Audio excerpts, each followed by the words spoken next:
अस्सलामुअलैकुम नाज़रीन, नई वीडियो में खुशामदीद। चीन ने अमेरिका की जेम्स वेब स्पेस टेलीस्कोप के मुकाबले पर एशिया में सबसे बड़ी ऑप्टिकल टेलीस्कोप बनाने का फैसला कर लिया है।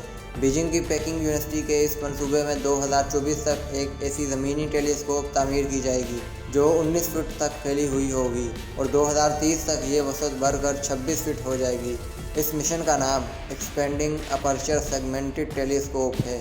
इस मंसूबे के पहले मरहले में 19 फुट बड़ा एक आईना बनाया जाएगा जो 18 पहलू आइनों से जुड़कर बनेगा। नाज़रीन, ये टेलीस्कोप चीन के ऑप्टिकल फल्कियात के मुशाहिदे की सलाहियतों में ज़बरदस्त इजाफा करेगी। ज़मीन से कमोबेश 15 लाख किलोमीटर फासले पर मौजूद जेम्स वेब स्पेस टेलीस्कोप के बरक्स यह टेलीस्कोप 13,800 फीट की बुलंदी पर तिब्बत की सतह मुर्तफ़ा पर साइशी टेक्निक हारी पर तामीर की जाएगी। मंसूबे के दूसरे मरहले में 18 मज़ीद पहलू टुकड़ों से बनाया गया एक और शल्ला टेलीस्कोप में जोड़ा जाएगा, जिससे इसका कतर 2030 तक बढ़कर 26 फीट तक पहुंच जाएगा। नाज़रीन, इस मंसूबे पर 50 से 60 करोड़ युआन यानी 7 से 8 करोड़ डॉलर लागत मुतवक्का है।